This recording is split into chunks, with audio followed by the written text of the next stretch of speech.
Hello बच्चों, let's read a given question. The question says a stone is projected with speed u and angle of projection theta. Find the radius of curvature at t equals to 0. Option A given है u square cos square theta by g. Option B given है u square by g sin theta. Option C u square by g cos theta. Option D u square sin square theta by g. So for this question, जो key concept we need to understand is the concept of radius of curvature. So for a body that is moving in a circular path, so हम उसका radius of curvature किस तरीके से निकालते हैं?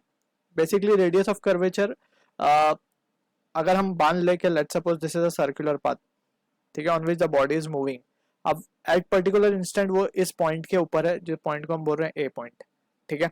तो इस point पे अगर हमें radius of curvature निकालना है तो what we have to do is, अगर हम यहाँ पे एक tangent draw करें, ठीक है, और इस टेंजेंट के परपेंडिकुलर अगर हम देखें तो इसके ऊपर एक फोर्स लग रही होगी जो कि इसको सेंटर की तरफ खींच रही होगी, जिसे हम सेंट्रीपिटल फोर्स बोलते हैं, राइट.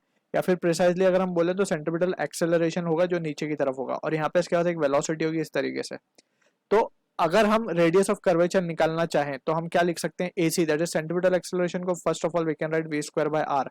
तो यहाँ से अगर हम देखें तो r की वैल्यू क्या आ जाएगी इसके करस्पॉन्डिंग इस पॉइंट पे, it can be written as v square upon AC. ये फॉर्मूला हमें यहाँ पे याद रखना है. अब हर पॉइंट के लिए अगर हम देखें रेडियस ऑफ कर्वेचर अगर हमें निकालना होगा और प्रिसाइजली अगर इस फॉर्मूले को हमें लिखना होगा तो रेडियस ऑफ कर्वेचर, जैसे हम ये पॉइंट पे डिस्कस कर रहे थे, तो यहाँ पे ये v नीचे होगा, अभी भी फोर्स इसके ऊपर परपेंडिकुलरली डायरेक्शन में टुवर्ड्स द सेंटर ही लग रही होगी, या फिर एक्सेलरेशन अंदर की तरफ ही होगा, ठीक है. तो इस तरीके से हम पर्टिकुलर पॉइंट पे रेडियस ऑफ कर्वेचर फाइंड कर सकते हैं, ठीक है. तो यहाँ पे हम इसको प्रिसाइजली क्या लिख सकते हैं, v स्क्वायर अपॉन ए परपेंडिकुलर. तो हमें एक्सेलरेशन का वो डायरेक्शन या वो कंपोनेंट लेना है जो कि परपेंडिकुलर हो वेलोसिटी के. तो हमें ये बात याद रखनी है to calculate the radius of curvature. अब यहाँ पे जो सिचुएशन गिवन है उसकी बात कर लेते हैं. हमें गिवन है एक प्रोजेक्टाइल. तो प्रोजेक्टाइल की जब हम बात करेंगे तो उसको यहाँ बना लेते हैं. Let's suppose this is the projectile जिसको हमने u वेलोसिटी से प्रोजेक्ट किया और वो इस तरीके से पाथ फॉलो कर रहा है. दिस इज u, ये एंगल थीटा पे प्रोजेक्ट किया हमने. अब यहाँ पे अगर हम ध्यान से देखें तो इसके वेलोसिटी को हमने t इक्वल्स टू 0 पे बोला, यानी कि इसी इंस्टेंट पे बोला. t इक्वल्स टू 0 तो हमारा यही पॉइंट हो गया, स्टार्टिंग पॉइंट हो गया t इक्वल्स टू 0, तो ठीक है ना.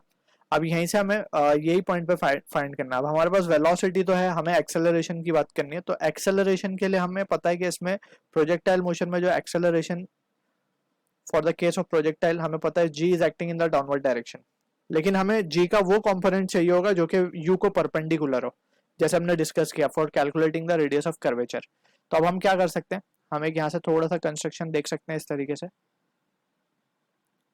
ठीक है.